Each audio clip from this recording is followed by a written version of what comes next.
Halo semua, selamat datang kembali di channel ini. Video kali ini kita akan membahas terkait dengan pernyataan Badan Kepegawaian Negara terkait kelulusan P3K 2023 yang membuat sebagian besar para tenaga honorer sulit untuk tersenyum.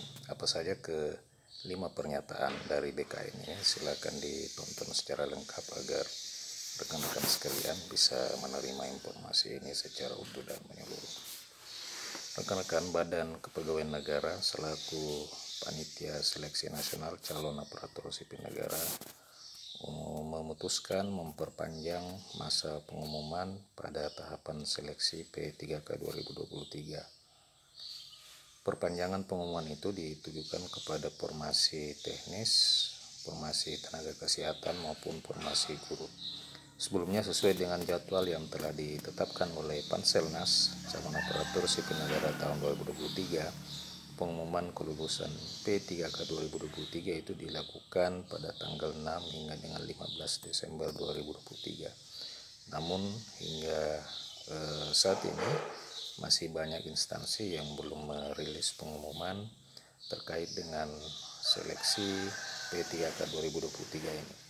Bahkan untuk hasil P3K Formasi Tenaga Guru 2023 belum ada satupun instansi yang telah merilis pengumuman. Dengan alasan tersebut, Badan Kepegawaian Negara memutuskan hasil akhir untuk seleksi P3K, terutama untuk P3K Tenaga Guru itu diperpanjang hingga dengan tanggal 22 Desember tahun 2023 mendatang. Nah, berikut 5 poin penting pernyataan salah satu pejabat Badan Kepegawaian Negara terkait pengumuman kelulusan P3K 2023. Yang pertama, penyebab diundurnya pengumuman ini yang pertama adalah pengolahan data hasil seleksi kompetensi dasar maupun perhitungan afirmasi beserta sejumlah tambahan nilai kompetensi itu belum selesai.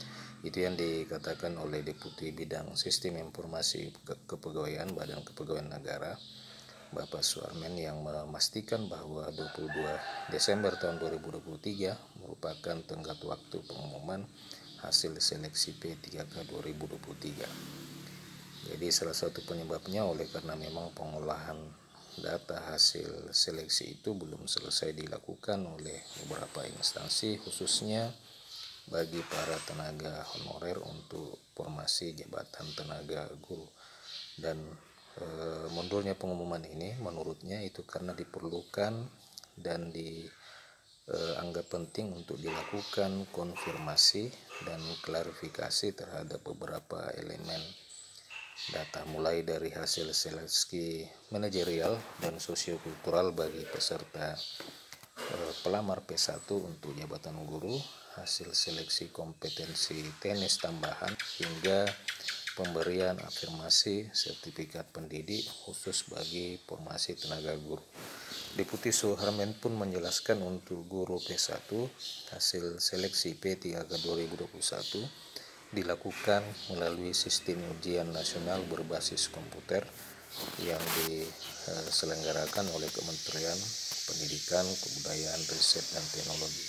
Nah, masalahnya BKN tidak memiliki data dari hasil seleksi P1 yang dilakukan oleh Kementerian Pendidikan, Kebudayaan, Riset, dan Teknologi.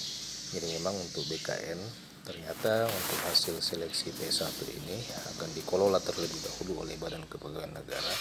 Meskipun dia telah melakukan seleksi, akan tetapi data yang dipegang oleh BKN belum ada dari Kementerian Pendidikan, Kebudayaan, Riset, dan Teknologi. Pernyataan yang kedua ini menyangkut terkait dengan Badan Kepegawaian Negara yang mengembalikan data kepada Kementerian Pendidikan, Kebudayaan, Riset, dan Teknologi.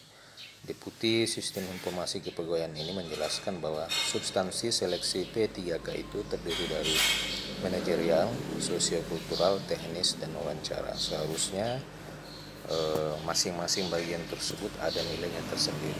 Nah, data yang disampaikan oleh Kementerian Pendidikan, Kebudayaan, Riset, dan Teknologi pada tanggal 12 Desember itu nilai manajerial dan sosiokulturalnya digabung. Itu seharusnya dipisah sehingga hal ini yang menyebabkan data yang telah diserahkan oleh Kementerian Pendidikan, Kebudayaan, Riset dan Teknologi itu kembali dikembalikan oleh Kementerian Pendidikan, Kebudayaan, Riset dan Teknologi. Selain itu, data-data hasil seleksi kompetensi teknis tambahan banyak yang double sehingga belum bisa dilakukan finalisasi data para peserta yang ikut di dalam seleksi kompetensi tambahan. Tidak hanya itu rekan-rekan, ternyata untuk data sertifikat pendidik juga ada yang harus diklarifikasi kembali. Itulah sebabnya Badan Kepegawaian Negara mengembalikan datanya kepada Kementerian Pendidikan, Kebudayaan, Riset dan Teknologi karena data yang telah diserahkan itu tidak bisa diolah oleh karena beberapa penyebab seperti yang telah saya sebutkan tadi di atas. Ditanya apakah guru P1 ini harus menjalani tes kembali, Deputi Suharmen menegaskan tidak ada proses seleksi kembali khusus bagi tenaga honorer guru atau pelamar P1. Hanya untuk pengolahan hasil kelulusan tidak bisa dilakukan karena algoritma sistemnya setiap kelompok tes ada nilainya. Mengenai tata cara penentuan kelulusan P3K guru, Deputi Suharmen mengatakan sudah ada surat Menpan RB Soraanas dan telah disampaikan kepada Badan Kepegawaian Negara pada 13 Desember yang lalu.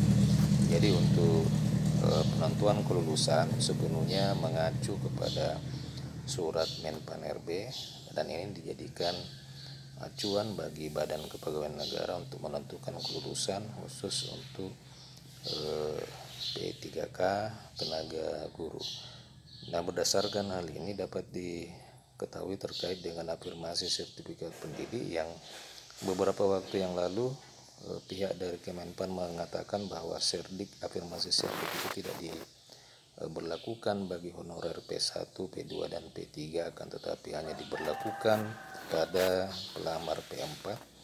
Apakah BKN mengacu kepada kebijakan perwakilan Menpan itu ataukah memang seperti apa, nanti kita akan lihat saat pengumuman dirilis. Oleh karena memang sampai dengan saat ini belum ada klarifikasi ulang dari pihak Kemenpan atau Panselnas serta Kementerian Pendidikan terkait dengan kebijakan pemberian afirmasi sertifikat pendidik. Dengan adanya surat tersebut maka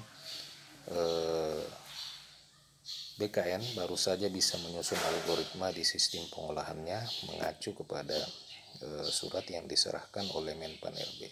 Jadi memang jika kita lihat dari tanggal penyerahan itu diserahkan tanggal 13 Desember padahal sebenarnya rentan pengumuman itu harus dirilis tanggal 6 hingga dengan 15 Desember.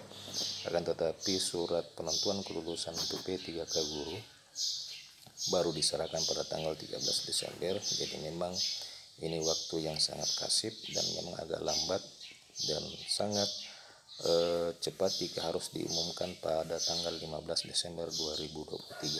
Sehingga atas dasar ini Badan Kepegawaian Negara memutuskan untuk melakukan perpanjangan pada pengumuman hasil seleksi kompetensi dasar pada seleksi P3K 2023 ini.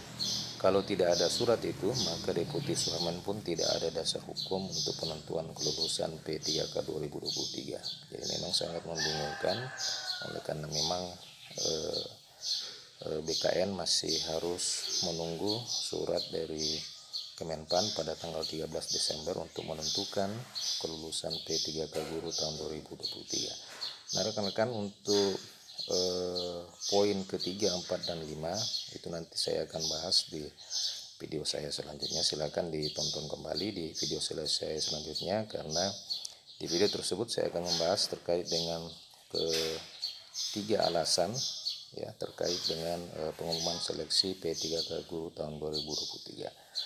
Terima kasih, sampai jumpa di video berikutnya.